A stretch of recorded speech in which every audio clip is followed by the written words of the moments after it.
ദൈവനാമത്തിന്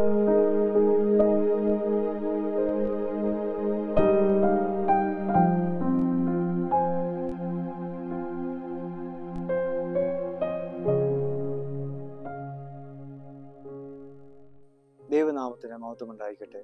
ചിറ്റാസിന്റെ മഹത്വമ യുവസഖ്യത്തിന്റെ യുവജനവാരത്തോടനുബന്ധിച്ചുള്ള വേദപഠന ധ്യാനത്തിലേക്ക് ഏവർക്കും സ്വാഗതം.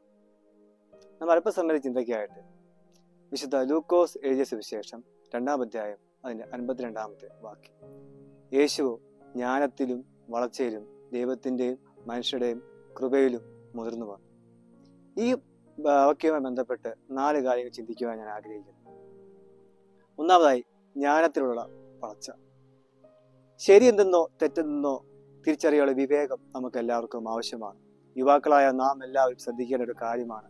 ഇന്നത്തെ ഈ കാലഘട്ടത്തിൽ എന്താണ് ശരി, എന്താണ് തെറ്റ് എന്ന് മനസ്സിലാക്കാനുള്ള ഒരു വിവേകം നമുക്ക് ആവശ്യമാണ്. രണ്ടാമതായി, ശാരീരികമായ വളർച്ച. നമ്മുടെ മനസ്സിന് വളർച്ച വേണ്ട ആവശ്യമുള്ളതുപോലെ തന്നെ നമ്മുടെ ശരീരത്തിനും വളർച്ച ആവശ്യമാണ്. നമ്മുടെ ശരീരത്തിന് ആവശ്യമായ ഭക്ഷണം, ശരീരത്തിന് ആവശ്യമായ വിശ്രമം എന്നിവയൊക്കെ നമ്മുടെ ശരീരത്തിന് നമ്മൾ കൊടുക്കേണ്ടത് ആവശ്യമാണ്. ഇന്നത്തെ കാലഘട്ടത്തിൽ നമുക്കറിയാം, നമ്മുടെ ശരീരത്തിനെ അധികം ആൾക്കാരൊന്നും കെയർ ചെയ്യാറില്ല. മദ്യത്തിൻ്റെയും മയക്കുമരുന്നിൻ്റെയും മറ്റും അടിമപ്പെട്ട ആളുകൾ സ്വന്തം ശരീരത്തെ നശിപ്പിക്കുകയാണ്. മൂന്നാമതായി, ദൈവസന്നിധിയിൽ നിന്നും അനുഗ്രഹം നേടുക. നമ്മുടെ ജീവിതത്തിലെ ഓരോ ഘട്ടത്തിലും നമ്മൾ ദൈവവുമായി നല്ല ബന്ധത്തിൽ ജീവിക്കണം. നമുക്ക് ദൈവം തന്ന ഓരോ അനുഗ്രഹത്തിലും നമ്മൾ നന്ദിയുള്ളവരായിരിക്കണം. നമ്മുടെ ആരാധനയിലും നമ്മുടെ പ്രാർത്ഥനയിലും നമ്മൾ ദൈവവുമായി അടുത്ത് നിൽക്കേണ്ടത് ആവശ്യമാണ്. നാലാമതായി, നാം ദൈവത്തോട് അനുഗ്രഹം വാങ്ങുന്നതോടൊപ്പം തന്നെ നമ്മൾ ചുറ്റുമുള്ള മനുഷ്യരിൽ നിന്നും നമ്മൾ അനുഗ്രഹം വാങ്ങേണ്ടത് ആവശ്യമാണ്.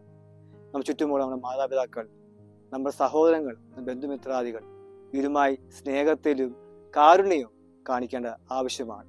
കുടുംബക്കാർ, നമ്മൾ ഏറ്റവും അടുത്തിരിക്കുന്ന മാതാപിതാക്കൾ, ഇവരുമായൊക്കെ നമ്മൾ നല്ല സ്നേഹബന്ധം ജീവിക്കണം. ഈ വാക്യവുമായി ബന്ധപ്പെട്ട 4 ചിന്തകളാണ് പങ്കുവയ്ക്കാൻ ആഗ്രഹിച്ചത്. ഒന്നാമതായി, ജ്ഞാനത്തിൽ വളരുക. രണ്ടാമതായി, ശാരീരികമായ വളർച്ചയുടെ പ്രാധാന്യം. മൂന്നാമതായി, ദൈവവുമായുള്ള സ്നേഹബന്ധം.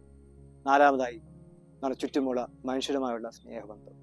ഇന്നത്തെ ഈ യുവജനവാരത്തിൽ നമ്മൾ യുവാക്കളായ നാം എല്ലാം ശ്രദ്ധിക്കേണ്ട കാര്യങ്ങളാണ് നിങ്ങൾ പങ്കുവയ്ക്കാൻ ആഗ്രഹിച്ചത്. ഈ വചനത്താൽ ദൈവം എല്ലാവരെയും അനുഗ്രഹിക്കട്ടെ.